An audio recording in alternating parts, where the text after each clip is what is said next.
Sa tagal niya sa gobyerno, Mm, he had opportunities to make money. madaming pagkakataon. Bakit hindi kayo nagpayaman?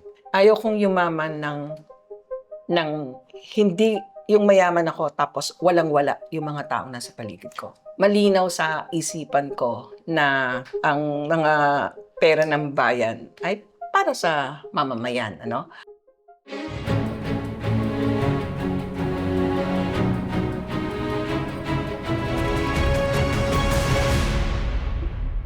Sa episode na ito ng VoteWise, makakasama natin si dating COA Commissioner Heidi Mendoza na tumatakbo sa pagkasenador sa darating na eleksyon.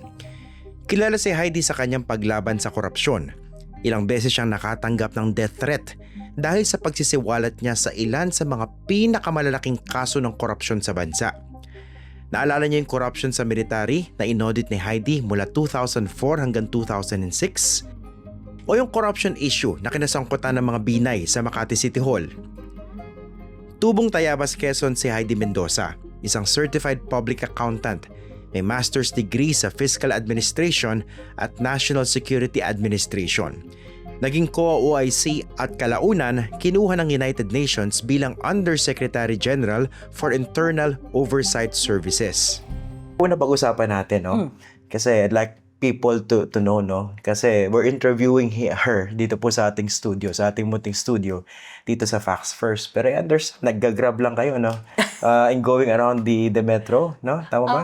Mas madaling makapunta sa pupuntahan at hindi ka na mamumblema ng parking tapos wala ka ng expenses sa driver. Pero pag kailangan, meron din naman. Pero kumusta ba ang ano nyo? So far, since mag-declare kayo na tatakbo kayo sa pagkasenador, kumusta yung nagiging takbo ng inyong kampanya? Natutuwa ako kasi iba't iba yung unahin muna natin yung good side, Natutuwa ako kasi merong mga nagpapahayag na BBM ako, pero iboboto ko kayo kasi nakikita ko na binabalanse niyo ang mga issues. O, di ba natutuwa ka rin na natututo silang magbukas ng isip. Yung iba naman, DDS ako, pero parang gusto kong iboto kita. Gusto lang, wala pang sinasabi na, gusto kita kasi nakikita ko naman na issue ang iyong tinututukan. O, in other words, meron din palang medyo bukas ang, merong pantay ang pag-iisip, And then, natutuwa rin ako dahil yung bawat Grab driver na nasasakyan ko, iba-iba yung experience. Merong titingnan ka, tapos tutungo, tapos titingin ulit, tapos sasabihin, kayo po ba yung dating taga-COA? O yan, ganyan. May recognition na. Merong Awareness. konti. At tumatawid na rin tayo sa TikTok. Nagugulat ako dun sa growth ng ating mga social media accounts. Yung Facebook ko, almost 2 days nag-earn ng 1,000. Yung TikTok, in a week, nakaka 1,000 na additional followers.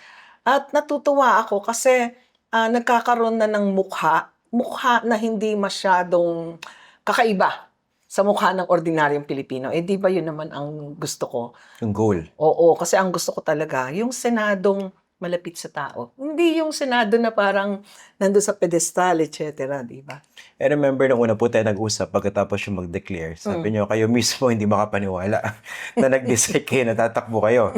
'Di ba? Nung time na yun, October, sabi nyo hindi pa rin nagsisink in. So Oo. I suppose nag-sink in na ngayon. Hindi pa rin masyado. Hindi pa rin. Hindi masyado in the sense na, ayan, bigla na naman akong tutungo. Nung nag-campaign ako ng 2021, 2022 para sa akin na VP at saka dun sa mga Ocho Diretso, ang lakas-lakas ang loob ko. Ang kapal na mukha ko, aakyat ako ng stage, wala akong inhibition. Ngayon, to be honest, Christian, pag kinakamayan ko yung kumakamay, di ba, dahil pinapakilala ka, tapos titingin sila sa'yo, makikita ko yung tunay nilang kondisyon, tapos parang nararamdaman ko kung gaano kalaki yung pangangailangan, yung state nung kung saan nila naroon. And then, in my heart, nagkakaroon ako ng fear. Sabi ko, kakayanin ko ba ang expectation na ito? Kasi kung trabaho lang, Christian, hindi ako marunong sumuko sa trabaho. Trabaho, sa mga laban na talagang dapat tayuan. Pero alam natin, iba yung trabaho ng senador sa trabaho ng commissioner. Yung trabaho ng senador, gusto ko sana walang politika. Hindi pwede. Oo. yung trabaho na sasabihin natin na panay ang backstabbing, panay ang betrayal. So, naandun pa ako sa estado na pinipilit kong ihanda ang aking sarili na kailangan nakafocus ako sa issue. Ang loyalty ay sa tao lang dahil posible na dumating sa panahon na kumpalarin at makapaglingkod. Maraming mga karanasang hindi ako bagay in the sense na yung mga backstabbing, yung mga ganyan, di ba? Dapat mapaghandaan. Pero hindi ako sumusuko. Alam mo kung bakit, Christian? Nung na-appoint akong commissioner, a week before that, kausap ko yung aking nirerespetong assistant commissioner sa COA, si Ascom Frank. Sabi niya sa akin, Hides, you think like an auditor. You act like an auditor. Okay lang yung act like an auditor. Yung thinking like an auditor, tanggalin mo na. Hindi na ikaw auditor, ikaw na yung commissioner, di ba? So dapat nasa set mo na, hindi ka na ikaw ang mag-audit. Hindi na ikaw ang magbubuklad ng papel. Kasi very hands-on kayo. O, ikaw na ang magsaset ng direction. So nung sinabi niya sa akin yon, syempre bantulot, ano? Napag-aralan, naging maayos naman. So parang ganito, kaya nung tinatanong mo, nag-sink in na ba? Unti-unti, inihahanda ko ang sarili ko riyan. Masikip ang laban sa pagkasenador. Nangunguna sa mga survey ang mga celebrity, mga mayayaman, mga trapo, mga produkto ng political dynasties. Pwedeng sabihin na di hamak na mas competent at matino si Heidi Mendoza kumpara sa marami sa kanila. Paggipit sa budget, nananalig sa power ng social media ang maraming kandidato. Sa kaso ni Heidi, paano ba niya pinapatakbo ang kanyang kampanya sa kasalukuyan? Iba yung mag-decide na tumakbo, iba yung makapaghanda talaga. So between October and now, January 2025, nabuo na po ba yung team niyo? Organized na po ba siya? Meron akong team na ang tawag natin dito team ng mga puyat at ng mga tunay na nagmamahal sa bayan. Meron akong mga set of advisors, diba? Siyempre, yung ating mga pinagpipitagaan na namumuno sa isang bayan, si Justice Antonio Carpio, si Justice Morales, si Admiral Ong, on the Military and Security, nandyan din si Gov. Diwa. Diba? So, parang ito rin yung set of expertise na kailangan natin. And of course, my campaign manager, si Attorney Howard Calleja. Meron na rin tayong digital campaign team, Yung digital campaign team natin, nandito si Sosi, yung head ng Bikers for Lenny, And then, nandyan din yung mga volunteers namin na tumutulong, ang tawag natin, taga-himay ng mensahe, taga-bato, Nandyan yung mga kasamahan ko sa Pili Nation na tumutulong sa pagpapakalat ng mga social media, But I must state na puro voluntary, Puro voluntary, Pati yung pagpapagawa ng mga tarpaulin. Meron na tayong nabuong volunteers. Natutuwa ako kasi dun sa volunteers, nagkakaroon na sila nung sarili nilang halimbawa sasabihin, meron ba mga taga Batangas dito? Magsama-sama tayo, mag-PM tayo, magbuo tayo, ganyan. So nakikita ko yon. Bakit ganito ang gusto kong approach? Una, pag-file ko, ang sabi, dapat may 400 million, di ba? Sabi ni, Holster amount now. Holster. 400 something. Oo. Ready na bunutin. Yeah. Ang tanong ko kaagad ay, dapat ba itong maging hadlang? Ganun ako katindi, ganun ako kasinsin, katindi ang pagnanais na makapaglingkod bilang senador, na parang hindi ko pinapansin yan. Di ba, biniro kita nun, hindi ko pinoproblema yan, na pinoproblema ko anong kulay. Ang tanong ko doon ay ito, kung tatakbo ako na ang iisipin ko, ito ang problema, hindi na ako tatakbo. Kasi alam ko, di ako magkakaroon ng ganong kalaking halaga, di ba? Tumatakbo ako kasi ang gusto kong ipakilala, dapat manindigan tayo na ang iboboto natin, hindi natin masyadong hihingan, hindi natin i-expectan ng malalaking amount. Bakit? Paano po ninyo, nung yung tumatakbo na maraming billboards na malalaki ang ginagastos, ang tanong ko, realistic ba na sabi mo sa akin hindi mo babawiin ito? So, in one way or another. Oo. So, ang tanong ko sa mamamayan, paano yan? Pag sinabi ninyong ganyan ng kalaki ang gastusan, talagang hindi natatakbo yung walang pera at yung walang balak magnakaw. Di ba? So, one way or another, talagang babawiin yan. So, ang sinasabi ko, kailangan tumakbo ako dahil matindi yung pagnanasa kong makapaglingkod at labanan yung katiwilian. Pero, yung mensahe ng pagtakbo is bigger than the purpose of running itself. It is even bigger than this election, di ba? Ibig sabihin, yung kampanya ay kampanya ng pagtutulak ng tamang mensahe, natatawid kahit tapos na ang Mayo. Okay. So basically, you're running na walang pera and you're running maski wala kayong balak magnakaw. Wala talaga. Walang balak talaga.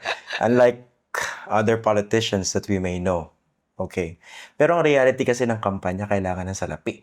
Oo. How are you dealing with those specific issues? Kunwari, pag may lalapit sa inyo, kailangan natin ng pondo para maikampanya kayo. Miski nagbo-volunteer kami, pero kailangan pa rin namin ng salapi. Bibigyan kita ng mga example. Una muna sa personal na I always believe na kailangan akong mag-give back because I'm being given so much.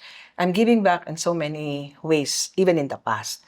So, itutuloy ko lang yun. Yun yung point ko. Hindi ako magtitipid in terms of spending as long as specific na nakakapagbigay ka o nakakatulong ka. Scholarship, pagpapagamot, assistance. Kaya nga, bibigyan kita ng isang example.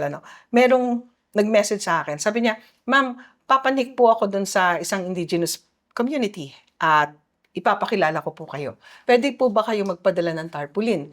At saka po, ilang sako ng bigas?" Sabi ko, papadala na lang ako ng bigas. Huwag na akong magpadala ng tarpaulin. Talaga. So, yun yung kampanya, di ba? So, doon na-touch siya. At ngayon ko lang gagawin ito. Sabi ko ganun sa kanya. Kasi humihingi siya in the line with election, di ba? So, tinabla ko. Sinabi ko, sige, papadala ko yung perang konti lang para sa bigas. Pero, wag na ako magpadala ng tarpaulin. So, tutulong kayo pero hindi kailangan matulungan kayo in aid of election. Yun po, hindi siya nakatali. Yun ho yung point ko, Kaso tumatakbo pa rin kayo. Ayun na nga ho yun. Kaya nga, sinabi ko, and this is the last time that I will do it. Nakalagay yun dun sa huli ng mensahe. And then, pangalawa, ito naman yung maganda rin, na nakita ko rin na parang nakakapagbigay sa atin ng pag-asa. Diba? Marami nag-iimbita na ang gusto lang nila ay mapakinggan ka. Mapakinggan ka dahil gusto po namin pag-aralan yung budget. Gusto po namin pag-aralan yung good governance. Gusto po namin pag-aralan yung paano po ba yung aming contribution sa PhilHealth, di ba? So, ang ginagawa ko, ang sasabihin ko sa kanila, maaari ho bang kayo ay magkalap ng mga grupo, malagyan ho natin ng isang place na kung saan tayo pwedeng mag-usap-usap. So, anyway, nakakapag-engage ka, nakakapag-kampanya ka, di ba? Very indirect yung campaign. Pero, in effect, nakaka-deliver ka ng iyong mensahe. So, nag-iikot kayo? Umiikot ako doon sa mga nag-iimbita, mga eskwelahan, mga Rotary clubs, mga faith-based organization. May isa pa akong gustong and I think this is innate din ito sa mga Pilipino Remember noong 2011, nung nag-whistleblow ako, wala kaming trabaho. Di ba pati pamalengke ko, pinapadala sa bahay. Isda, karne, ganun talaga. At saka yung mga restaurant, yung luyong, hindi sa dahil lagi ko silang talagang araw-araw, kahit magtago ako pagpunta doon, May pagkain. libre yung pagkain ko. Hindi ako haharap para magbayad, hindi ako sasama, libre. Dahil naniniwala sila sa Naniniwala advocacy. sila. At ang sinasabi nila, kung ito lang ho yung aming maitutulong, kung malapit nga lang ho yung bahay niyo, talagang ipapadala ko, di ho ba? So, yun ang binubuhay natin, di ba? Kahit nga yung nagtitinda ng prutas, nasuki ako. Ang sabi sa akin, "Ma'am, kung wala akong security, pwede akong 24-hour na security. Nandito lang ako sa tapat mo habang nagbebenta." So, ito yung spirit na hinahanap natin. And I think nagsisimula na. Halimbawa, nagulat ako, may nag-post ng mga tarpaulin ko sa Antique. Wala akong friends sa Antique. Oo. Okay. Hindi na sila nagsabi. Nakita ko na lang, nakapost na. So, ang ibig ko sabihin, may inisyatibo yung mga taong bayan Kailangan lang nilang maramdaman na sincero ka. Pero they have to be aware na merong Heidi Mendoza na tumatakbo. Kung kaya, napaka-aktibo namin sa Facebook, di ba?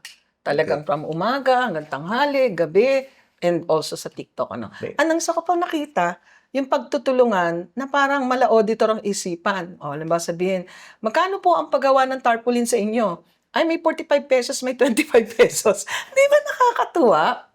Yung printer, ganun din. Magsasabi sila na magkano ang paprint dito. At may mga printers din na nakakatuwa dahil sasabihin nila, "Ma'am, tutulong na lang po ako at cost na lang kung magkano ho yung kaya ninyo." So, natutuwa ako.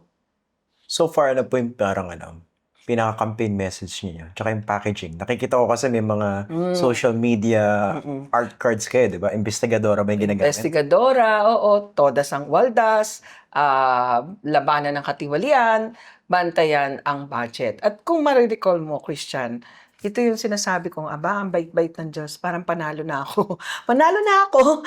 Kasi ganito yon Nung nag-file ako ng certificate of candidacy nung sinabi sa akin, mag-speech ka dyan, parang 5 minutes or something, di ba? Sabi ko kay JP, sa kasama ko lang yan, ano sasabihin ko dito, di ba? Bakit naman? Very awkward. Oh, di ba? Awkward na awkward ako. Wala talagang masabi. At saka nanginginig ako, di ba? Hala ko matutumba ako. Ang una kong nabitawan is this. Tuturuan ko po ang mga tao about budget literacy, pagbabantay ng budget. And now, what do we have? Di ba? Budget issue. Kaya nga ang biro ko, yes, budget is a political tool, but for the first time in our history, we're seeing that this political tool is becoming a unifying factor for people who has already been resigned to corruption and abuses. Diba? Pero sa pakikipag-usap niyo sa mga ordinaryong mamayan, sa pag-iikot ninyo, sa tingin niyo ba nauunawaan talaga yung pinaka-basic na issue sa budget? Alam mo, doon ako nagulat eh. And I think dito natin kailangan pasalamatan kayo, ni na Prof. Shelo, yung mga tumutulong dito sa pag-uusap sa budget. Dahil pag binalikan natin, nung dalaga pa ako, pumasok ako sa COA, budget is a very technical and a very bureaucratic, Nosebleed. Diba? Nosebleed. Ngayon, intindi na. Intindi kasi madalas nang pinag-uusapan. Salamat sa mga social media, tsaka mga journalist, mga na nagsalita dito. Ito yung tingin ko. Ang lagi kong pinaghihirapang gawin ay i-humanize yung mga example. Halimbawa, yung usapang ayuda. Ang sabi ko doon ay, yung ayuda parang padala ng iyong auntie na nasa Amerika o ng iyong OFW na asawa. Diba? So yung effect, either i-abuse mo, walang mangyari, at pinapadala naman sa'yo dahil gustong punuan yung presensya. Sa budget naman natin, di syempre, binibigay para iboto yung congressman. So, dahil nakatali dito, sa kadalasan hindi nagagamit ng tama. In other words, pinipilit nating ipaunawa yung proseso. Depende yung mga usapan. Pagdating sa usapan sa palengke, madali eh. Kasi ang lagi nating tanong, oy, Manang, magkano ang tinda nyo? Naku, wala akong budget dyan. And then you start the discussion, no?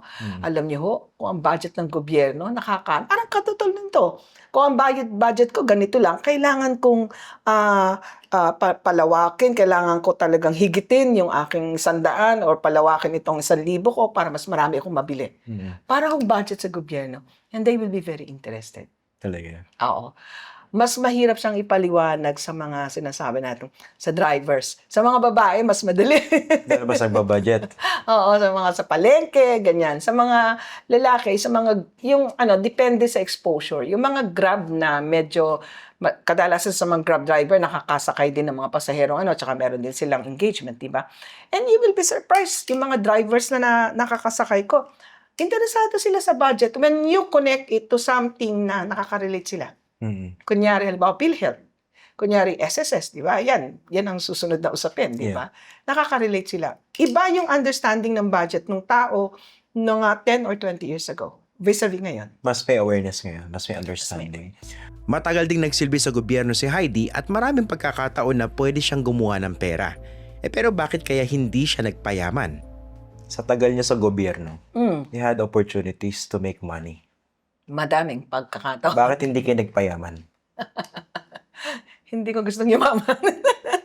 Bakit ako hindi nagpayaman? Tinanong niya sa akin ni Simeon Marcelo. In fairness, tinanong niya sa akin nung nandun kami sa general. Sabi niya sa akin, eto yung kwento para lang masaya. Sabi niya sa akin, ako, alam ko yung reason. Kasi pag binabribe ako, sabi ko, baka mas mataas pa ang net worth ko sa'yo. Ako, hindi ko kayang sabihin yan, di ba? Pero bakit hindi ako nagpayaman? Malinaw sa isipan ko na ang mga pera ng bayan ay para sa mamamayan. At meron akong anecdote nung bata ako. Pinagtitinda ako ng tatay ko ng ticket sa Sabungan. Pulis tatay ko, Tapos raffle ticket. Tapos sasabihin ko sa kanila, mananalo po kayo. Walang biro, nanalo nga. So, akala nila, ang galing nitong batang ito ha. Tapos, ang biro sa akin, ba't hindi nilang tatay mong pabilhin mo para kayong yumaman? Ano man sagot ko? At yan ang tinanong ng tatay ko, ayoko pong yumaman. Sabi ng tatay ko, bakit ayaw mong yumaman? Ewan ko tayo, basta ayoko yumaman. And that's basically bata pa ako. Ano yung sagot ngayon? Bakit ayaw niyong yumaman? Ayoko kong yumaman ng hindi sa tamang paraan. At pangalawa, yung pagyaman, kadalasan, ang laki ng tawag sa konsyensya eh. Hindi ko kayang yumaman na ang sarap-sarap ng kinakain ko, tapos yung kapatid ko hindi masyadong kumakain ng masarap. Hindi ko kaya yon. Hindi ko kayang yumaman na marami akong sasakyan, ng kapatid ko wala. Oo. At hindi pagbibiro yan, ano. Kung kaya kong i-share, i-share ko lagi. Hindi yan pagbubuhat ng bangko. Tsaka yung pagyaman na alam mo, hindi honest yung pinanggalingan. Mahirap tumitig sa mata ng mga tao. Oo. At saka hindi ako makakapagkomunyo nun. Oo, totoo Hindi yun. ako makakapagdasal. At hindi ako makakaharap sa puntod ng aking mga magulang. And I always visit, di ba? Opo. Hindi ko kayang humarap sa puntod ng aking magulang. So, hindi issue yung ayaw kong yumaman dahil ayaw kong magnakaw. Hindi yun. Okay na yun eh. Ayaw kong yumaman ng hindi yung mayaman ako tapos walang-wala yung mga taong nasa paligid ko. Do you think given po yung mga challenges ng ating electoral system, meron ba talagang puwang para sa isang kandidatong katulad ninyo na hindi nagpayaman, hindi corrupt, walang pera na tumatakbo? Kasi maraming kandidato nagsasabi wala silang pera.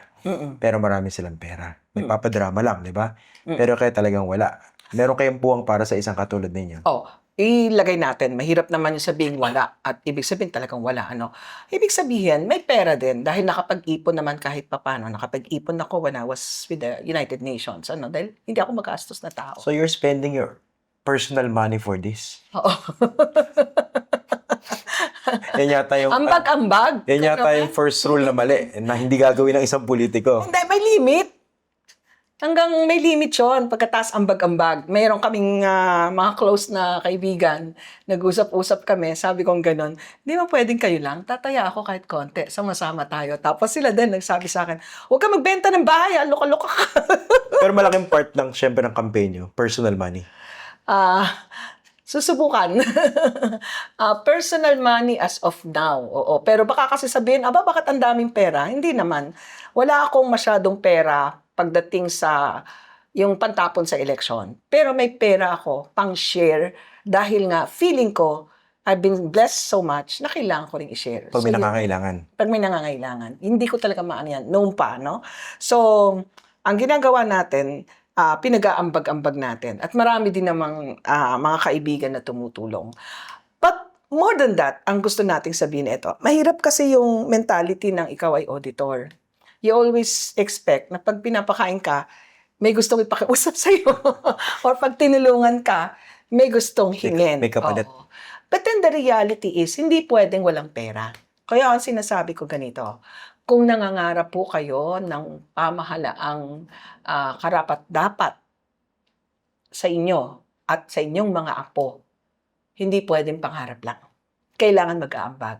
So kapag humingi ako ng ambag at tulong, hindi ito ambag or tulong para ako'y manalo lang. Ito ay ambag at tulong para mabigyan natin ng pag-asa yung lahat ng mamamayan kasi may pagpipilian, may tumatakbong hindi magnanakaw, and therefore, kaya nating ipagmalaki sa ating kaapu-apuhan na tumulong ako sa pagluluklok sa kanya dahil naniniwala akong maganda ang kanyang plataforma. So, hindi ka nagdo-donate sa aking campaign, nagdo-donate ka in effect doon sa advocacies na aking pinaninindigan, which is fighting corruption, promoting good governance and integrity. Sa dami ng mga tumatakbo, importanteng tumatak ang isang kandidato at ang kanyang mensahe. Pero paano ba dapat makilala at maaalala ng mga botante si Heidi Mendoza? Ano po yung mga isusulong ninyong panukalang batas? Marami. Pinag-isipan ko na yan eh. Unang-una, Buti pa si Commissioner Heidi. Kung si Willie Revillame, hindi daw niya kailangan sagutin yan dahil hindi pa naman siya nananalo. Okay. marami. Unang-una muna, wag muna dun sa batas. Ano muna yung isang, ano yung magiging difference? Ulitin ko, ang gusto ko ang pangarap ko, Senadong malapit sa tao. Senado para sa mga Pilipino. So ano pong ibig sabihin nito? Para maging malapit ka sa mga tao. Bakit natin kailangan yan? Hindi naman parang optics lang. Kailangan natin yan kasi para ikaw ay makapag-represent ng interest nila, malaman mo anong issues. Kailangan nakakausap mo sila. That's why nung nasa COA ako, paano namin i-develop yung auditing guidelines ng disaster funds? Binuo namin lahat ng accountant, budget officer, admin, disaster officer sa isang room. Pinag-usap-usap namin at doon namin kinuha ng mga issues. Ano yung humahadlang sa audit? Ano yung humahadlang sa effective response? Ganun din ang gusto ko. Gagawin nating sectoral yan, no? Ang unahin muna natin yung mga tao sa gobyerno. Halimbawa, ano yung mga critical agencies ngayon? O, para pagdating mo sa budget hearing, hindi ka nangangapa kung anong sasabihin ng agency head, di ba? Kasi yung sasabihin ng agency head, sometimes, it doesn't reflect ng sentiment sa baba. Okay. So, pupuntahan mo yan. Pupuntahan mo yung mga agencies na critical ngayon. Department of Education, SSS, GSIS, DPWH, Bureau of Customs, PhilHealth. PhilHealth, pupuntahan mo yan. And alam mo kung ano pa yung isang sentimiento mo. Ang una mong ano doon is, of course, to listen and gather ano yung needs nila. Not necessarily the top, sa baba. So that, kaya mo siyang i-factor in, i-input sa mga batas na gagawin mo. At nakikita mo yung needs nila. No? Pangalawa, kapag ginagawa mo ito, inilalapit mo yung mukha mo. At yun ang gusto mo, yung ikaw ang maging mukha ng Senado. Ikaw yung maging mukha ng Senado in the sense na sasabihin ng Pilipino, ay hindi naman pala lahat ng senador ay corrupt. Hindi naman pala lahat ng senador ay maganda lang ang bag. O action star lang. O action star lang, di ba? So ayun ang number one sa akin. Pero syempre hindi lang yun sa gobyerno. Yung mga iba't ibang sector din, yung labor sector. How do you know kung anong batas ang kailangan nila? Of course, may idea ka, may consultant ka. At eto yun, hindi naman ako nangangailangan ng maraming consultant. So, palagay ko, makakatipid kayo sa consultant. Kasi you have the expertise. May expertise at may na rin hong karanasan. May isa akong tanong dyan, Commissioner May Heidi. advisors. Di ba kayo medyo na-frustrate na clearly, pag pinag-aralan yung background ninyo, you're very competent, you have the skill set for this job that you're applying for. Pero sa survey, ang baba nyo, lamang yung pag tinignan yung kanilang mga background, walang skill set, walang track record, sikat lang at may pera. Hindi ako na-frustrate, nagpasalamat pa nga ako eh. Pero babalikan ko para maiano ko yung laws, So, ang unang law na tingin ko na pag-aralan na namin noon pa, ito yung tinatawag nating disaster law, Yung ating Republic Act, Dahil araw-araw madalas tayo nadi-disaster, di ba? At parating lagi tayong caught na walang pera, di ba? Nung pinag-aralan namin yan sa disaster, may preparedness, may response, may rehabilitation, Pag tiningnan mo, ang daming pera doon sa preparedness, Ang daming hindi nagagamit, hindi nagagamit, tapos mabubuhos lahat sa response. Ganon tayo kasi Binagyo na. reactionary tayo, Pero may isang defect yung batas Yung pag-allocate ng 5% na para sa calamity funds is based on estimated income. Okay. Ang local government, lalo na yung mga class C and kapag ikaw ay nag-estimate, napakalayo sa actual. Pag nag-allocate ka, ang laki na in-allocate mo, pero wala yung actual cash. Okay. So, ito yung dapat nating i-correct. Paano nyo siya i-bridge, yung gap na yun? Pag-uusapan natin, aalamin natin yung halimbawa, then pwede nating ibigay na on the basis nung actual cash once na nakita mo na ano mo na yung cash position ng LGU. Diba? Based sa revenue ng LGU. Or pwede kang mag-trend analysis, di ba? For the last 5 years, ano yung actual cash position ng LGU? So more or less maano mo. Doon mo siya ipepeg. Meron namang masasabing merong kang basehan. So yan. Pangalawa, strengthening of integrity institutions. No? When you say strengthening of integrity institutions, bakit po? Kasi kung gusto niyo ng malutas ang kahirapan, malutas ang gutom, magkaroon ng edukasyon na libre, etc., na quality, labanan yung katiwalian. Paano gagawin yan? At ito nakakalungkot, maraming umiikot ang sinasabi. Even the Commission on Audit cannot prevent corruption. Mag-usap tayo, hindi naman po yan ang mandato lang ng COA. So, isa lang ang COA. Oo, ito. Tsaka, post-audit yan Oo. So, hindi siya talaga, Nanakaw na. Pag-usapan po natin. Tama ba? Nanakaw na At napakahirap ng proseso. Tama yung term mo. So, ano yung pwede natin gawin? Alam mo, yung interagency agreement, okay na yun Pero dito ako nagtataka, Christian Walang sharing of information Among agencies involved in fighting corruption? Diba? Halimbawa, sabihin mo, kung digital na yung information natin, halimbawa, meron tayong one depository ng sinasabi nating parang base ng information mo, database. Halimbawa, iniimbestigahan mo si Kaya mo nang kuhanin yung kanyang car, kunin mo yung LTO number, plate number sa LTO. Kaya mo nang kuhanin kunyari sa land registration yung kanyang mga lupa, di ba? LA. And at the same time, kung meron ka ng BIR dyan, alam mo na kaagad kung ano, di ba?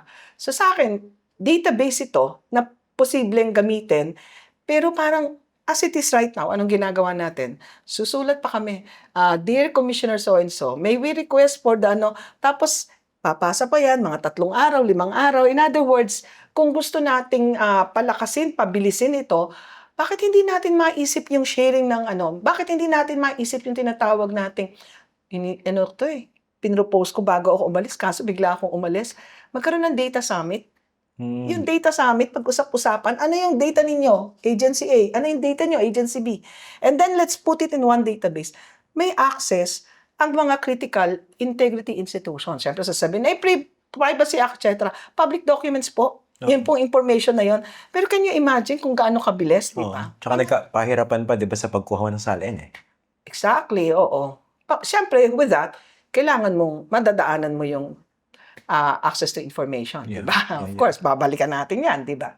And then, ang isa pa, ito yun. Sorry, before you continue, maganda yung binabanggit yung database, no? Pero do you need legislation for that? Sa tingin ko lang, makakatulong when you say na Institutionalized. i-institutionalize natin. Halimbawa, lagyan natin ng mga, balikan natin yung access to information kasi nilimit nila yung pwede doon di ba? Yeah. And then siguro pwede nating idagdag ano yung mga data na makakatulong at kailangan in terms of fighting corruption, and then ilalagay natin sino-sino mga ahensya ang pwedeng mag-access dito at ano yung mga control mechanisms na Para hindi maabuso. Pero syempre hindi ito perfect. Pinag-isipan lang ng konti pa, hindi pa siya masyado sigurado. Yung pangatlo, at ito yung nalulungkot ako, sa Hong Kong at sa United States, when you fight corruption, pag nagkaso ka kunyari ng lifestyle check, ano yung illegal lifestyle, ill-gotten wealth, yung burden of proof ay naandun sa respondent. Nagsishift doon sa Sa kanya. atin, nasa prosecutor. Oo, ikaw magpapatunay. Oo. Pagkatapos, meron tayong bank secrecy law. So, tapos na, di ba? Yun. And, ang pinaka-related din dun sa tinatawag natin database, syempre, yung digitization ng ating financial records, no? Bago umalis si Presidente, pinupush natin yung tinatawag nating Financial Management Information System. Sinong presidente po ito? Oo nga, ano? Na-stuck kasi yung utak ko sa isang presidente. Pasensya na kayo. Okay. Yung matino o yung hindi? Siyempre, yung matino. Yung Government Integrated Financial Management System. Kailangan natin yun. Nakatambay lang siya. Kailangan natin yun. So, eventually, hindi naman ako talaga mag-iimbento. Babalikan mo lang yung sa tingin mo mahalaga. Yung Public Financial Management Act, di ba? Kung saan dinidefine natin yung savings. Look, ang dami nating usapin ngayon sa budget, di ba? Pero nakatenga yung Public Financial Management Act. Hanggang ngayon, wala tayong malinaw na usapin paano natin i-define ang savings. Tulog pa siya sa Congress? I think, Or batas na? I think hindi pa. Okay. Nakatulog pa. So in other words, Christian, hindi naman talaga yung parang mag-i-introduce ka kaagad. Kung hindi, titingnan mo muna, ano yung mga mahahalagang batas na nakabinbin. Yung professionalization ng audit, yung PD 1445 na parati ko sinasabi, yung Procurement Reform Act, di ba? Ito yung mga tipong low-hanging fruits na pwede na. And then, eventually, ito yung gusto ko rin gawin. I'd like to give support sa ating mga researchers, Diba? Ito yung pagkakataong gamitin natin yung research ng UP, diba? Nakikipag-usap ako sa kanilang, galit na galit sila sa auditor Galit na galit sa auditor kasi totoo naman, minsan napakasaradong isip ng auditor. Pupunta daw sila sa dagat, etc. Meron silang ine-experiment, hihingi sila ng X amount of gasoline. Sabihin, bakit yung kailangan yung gasolina na yan? Sabi ko, hindi ka naman dapat magalit kung tinatanong ka. Iniingatan yan diba? Pero I also agree. Ma'am, sabi niya, alam mo, nung COVID, dapat meron tayong sarili nating formula na napag-aralan at na-enhance at siguro nagamit. We cannot kasi walang pera para sa research. Sa akin, tingin ko, isa yan sa bias ko. Kasama sa lawmaking siguro, ano na yung mga researches na nagawa na? No? Ano na yung mga nagawa ng researches? Ano na yung mga policy studies na nagawa na sa different agencies? Alam mo yung mga eskwelahan, we have the Development Academy of the Philippines. Kahit nasa Commission on Audit, marami kaming policy papers. Bago ka ma-promote, kailangan may policy paper ka. Na pwedeng gamitin, di ba? Ito ginagawa ng mga taong nakakaintindi ng trabaho ng gobyerno, di ba? Wala, inaalikabukan lang. Talaga? Ang tanong ko, pwede bang masubmit ito sa mga legislators? May ginawa po kaming study, ito po, di ba? Di ba? Bantulot sila. Bakit? Nasasabihin nila, ma'am, tatanungin naman nila paano kami magkakapera. So, ito na yung panahon. Pag ako po yung binoto nyo, may pagkakataon kayong ipadala yung mga policy paper nyo, yung mga researches nyo. Tututukan ko po yan. Kahit po na personal, kaya po natin yan. Dahil pag-aaralan. Tsaka alam nyo guys, importante na yung isang legislator hindi allergic sa research. Kasi ang policy making, Totoo. policy decision making, dapat nakabase sa datos, sa ebidensya. Hindi yung naisip ko lang gusto ko mamigay ng ganitong ayuda, tapos gagawin mo na, di ba? At ang isang tututukan pa natin ito, meron tayong tinatawag na audit recommendations. There are audit recommendations that are immediately implementable. Pero ayaw gawin ng agency. Dahil? Hindi nila feel. Or, alam mo na, hindi. So meron silang leeway pa na to do it? Hindi lang nila ginagawa. Di ang gagawin lang ng auditor, next year, sasabihin lang nila, hindi na-implement itong recommendations na ito. At meron din namang recommendations na kailangan ng policy interventions. At may recommendations na kailangan ng legislative action. So, yun ang kauna-unahan kong gawin. Tingnan nyo, dami ko ng baon. Iniscan ko rin yung mga audit recommendations na yan. Dapat mas-segregate mo yan, ma-cluster mo. Ano dito yung immediately implementable? Pwede na i-execute. Alin dito yung kailangan ng policy recommendation or policy alin dito yung pwedeng legislative action. At mahalaga yun kasi kailangan fact-based, evidence-based ang itinutulak mo para hindi naman tayo masatisfy o matali dun sa ang naisip ko lang baguhin ang pangalan nitong kalsadong ito. Manggawa ng panibagong para mas may panibagong distrito, pwede akong tumakbo. Ito yung pagkakataon na sabi nga ni Prof. Shelo, lagyan natin ng mas maraming talino. Hindi ko pa sinasabing lagyan ng konting talino. Baka may talino naman yung iba. May konti. Damihan natin. So, yun, ang dami nating pwedeng gawin. And it means to say, hindi tayo nakadepend sa consultant. Makakatipid kayo. Marami po tayong advisors na marurunong. At nakabuo na po ako ng aking strategy, yung database, yung mga policy paper na ginagawa ng iba't ibang think tank ng gobyerno, di ba? Yung mga recommendations ng Commission on Audit na hindi nagkakaroon yung mga recurring recommendations na walang nagiging action. Day in, day out nakikita natin. Okay. Ito yung isang binabanggit ni Commissioner Heidi, no? Makakatipid daw ang mga butante sa kanya dahil hindi niya kailangan ng mga consultants, at least na marami, no? Oo. So, kasi Sabihin naman, Hindi, nagkumare. Hindi, tsaka meron namang meron namang budget ang Senado dyan para sa consultants. Pero ibig sabihin, I suppose na you will be making a hands-on approach when it comes to crafting a bill that you will file. Kayo mismo. Hands-on, but it doesn't mean that I will not be open to suggestions. Kasi yan ang laging kinikriticize sa akin. Mukhang hindi naman siya open sa suggestion. Mukhang hindi marunong makinig. Mali po yun. Hindi, ang mas punto ko rito yung kayo mismo yung susulat. Kasi technically, hindi naman required na yung senador at sumulat na kanyang bill. Pero dapat alam niya. Kasi may mga ibang senador na pinapasulat lang sa kanilang consultant. Oo. Diba? Hindi ko ugali yun. Kahit sa COA, yung mga audit policies talagang ako yung magbibigay ng framework. Sabihin ko sa kanila, ito yung i-research mo, kausapin mo si ganito, i-convene mo yung lahat ng accountants and budget officer, and then uupuan ko. Pero syempre yung pagta-type, yung iba na yun, syempre. pagda-draft, yung iba. Kanina may binanggit kayo mga binabanggit yung moniker ninyo, no? Investigadora, todas ang... Todas ang waldas. So ano ba yung isang, yung singular na mensahe na gagamitin nyo sa kampanya? Yung pangalan. Iba't iba kasi ang sabi nila you can't hide it. Di ba? Parang andito na ako, wala na kayong pwedeng itago sa mga taong bayan. Yun. Yung ibig sabihin, when it comes to transparency, when it comes to accountability, then people will have their own share. Meron ba kayong sariling Kasi usually yung mga well-budgeted na mga election campaigns, tinetest yan Diba? Ano yung kumakagat sa mga tao? Importante kasi data-driven yan, di ba? Oo, kaya lang napakakuripot ng lola mo. Kasi lagi sasabihin sa akin, kailangan natin itong itest, pero 3 grupo at saka ganito, ganun. Yung Magkano ang FGD yan, budget? di ba? Oo, ang budget daw 60,000 per ano. Sige, ako na lang gagawa, tatanungin ko na lang estudyante ko. Biro lang yon. We would like to do that and I hope makakuha tayo ng resources para dyan. Doon nga kami medyo kulang, pero darating tayo dyan siguro. Are you looking forward to the debates? Excited. Kaya lang, hindi naman ako iniimbita. Ha? Hindi, may Wala mga pa COMELEC naman. sanction na kasi hindi pa naman start ng campaign period, technically. I am looking forward to the debate kasi tingin ko mas makikilala tayo ng tao, hindi lang yon. Mas ma-excite yung mga tao na mangarap kung ano ba yung posibleng Senado kung naandun ako. Mhm. So, meron ba kayong mga specific candidates or issues na gustong tutukan sa debate? Siyempre, West Philippine Sea. Siyempre, yung budget transparency, di ba? And accountability, di ba?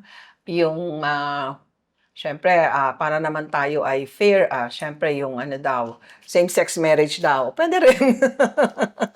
And of course, yung ano, when it comes to, siyempre, yung ano yung pinakamalaking problema ng education? Ano yung pinakamalaking problema when it comes to poverty, 63% yung self-rated poverty ngayon. So how do we deal with that? Oo. So in other words, issues that cut across yung tumatama sa sikmura ng mamamayan. Magandang pag-usapan yan. Pangalawa, syempre maganda rin pag-usapan yung current issues na hinaharap natin ngayon. Oo. Like halimbawa, yung abuses ng confidential and intel funds, di ba? Abuses ng AKAP at TODA, di ba? And then, ito lagi yung pinag-uusapan na pag nagtuturo ako, yung tinatawag nating allocation of constitutional powers, di ba? Mhm. The one who holds the purse, the power of the purse, the one who is supposed to review it, and the one who is supposed to Execute the execute or budget. use it. Oo. Gusto ko yung mga debateng ganyan. Dahil tingin ko, ito yung mga debate ng araw-araw na pamumuhay. Usually, nakakalimutan po rin yung budget accountability part. Napaka-importante ng role ng mga tao doon. Ito naman po, kasi pag tinignan natin surveys, medyo hindi maganda yung standing ninyo. Not because you're not competent, definitely you're very competent, but because you're not as popular and moneyed as the other candidates. How do you intend to win? How do I intend to win? Una, sabi natin, yung munang digital campaign, we'd like to be very, kumbaga, kailangan natin pataasin yung awareness. Kasi tingin ko, once na maging aware ang tao, madali nang i-convert into likelihood. Yun yung personality ko, no? May alam kasi ako na personality na aware pero hindi ganun kadaling maging i-convert sa likelihood. Sa tingin ko naman, hindi sa pagbubuhat ng bangko. Kung tumaas yung awareness, madali ma-convert yung likelihood. Pagdating doon sa tinatawag nating actual campaign, yung ground campaign, pupunta ako doon sa mga areas na may naka-organize na willing mag-support sa akin. Halimbawa, mga professional organizations on various So far, meron ng ganun. Meron ng ganun. Oo, kinakausap ko sila. Second, yung mga retired commission on audit na nakasama ko, marami naman sila. Nationwide naman yan, di ba? May mga regional offices, no? Yung mga faith-based organization. So, ang biro ko nga, hindi man ako makatayo sa entablado kung makakapagbuo naman ng iba't ibang like-minded na grupo. Halimbawa, faith-based, professional organizations, yung mga eskwelahan. So parang in effect information campaign. Parang information campaign, di ba? Pero meron ding mga LGUs na bukas sa pagsuporta. Merong mga ilang nagre-reach out. So in other words, hindi ako iikot na tipong katulad ng traditional politicians na iikot at kakamay. Kasi tingin ko, yung ganong kamayan ay kailangan may nakasingit at may naiiwan. Wala akong kayang iwanan. Oo. Akin pong ini-encourage yung mga kaibigan ko at yung mga naniniwala sa akin. Medyo marami na yung mga followers. Sabi ko nga sa followers,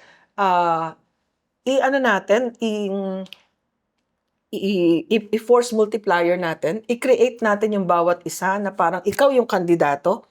Kasi kung kaya mong ikandidato ako at ipakilala, unahin mo akong ipakilala sa mga taong hindi makakatanggi sa'yo. Mm. Yun yung strategy na, no? And with that, I think, gugulong. Mukha bang nakalampas na rin yung ano? Kasi ang paniniwala ko, meron dalawang klase ng believers eh. Mhm. Yung believer dun sa pinaglalaban ninyo at yung believer na kaya nyong manalo. Mm. Kasi hindi mahirap yung believer na competent kayo, Mm-mm. maganda yung advocacy ninyo. Pero syempre, meron iba iniisip, gusto ko siya eh, very qualified, pero hindi mananalo. Mm-mm. Yung second kind of believer, mukha ba mas marami na kayo nako-convert? Na this is something that can be won. Oo, mukhang mas marami nang kasi araw-araw nakikita ko yung exchanges, ano.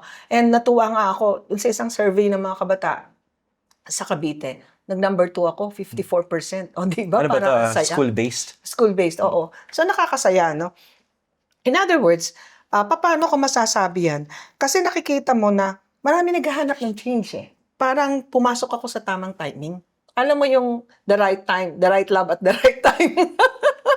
You had the right love at the right time. The right love at the right time, ano. Yun ang binibiro nila sa akin. Sabi nila, etong si Mendoza, maloko yan eh. Pero bawat talon yan, parating pumapasok sa tamang timing. Okay. Siyempre, tumatawa lang ako, no? Pero pag tiningnan mo ngayon, hindi ko naman sinadya. 'Di ba? Kahit ng 2011, hindi ko rin sinadya. Ngayon, tumatiming eh. Una, parang napakalawak nung kainisan sa traditional politician. Hindi ko naman nilalahat, no? Second, yung eagerness for someone new.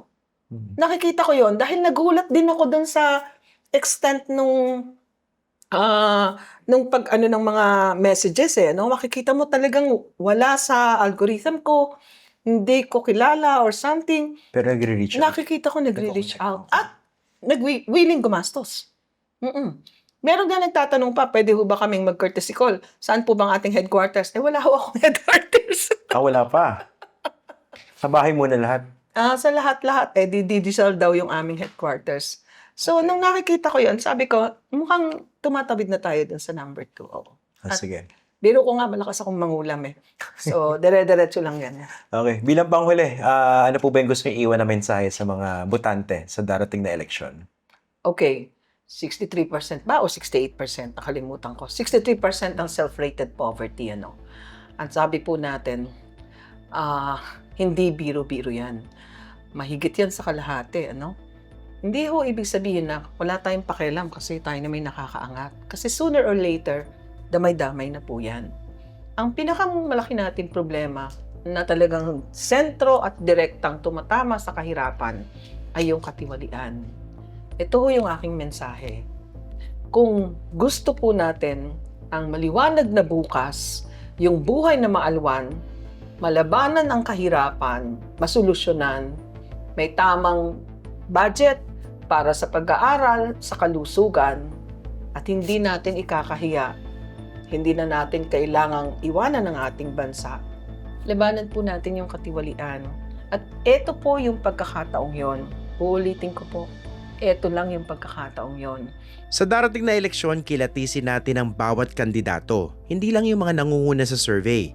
Baka kasi nabubudol na naman tayo nung mga sikat lang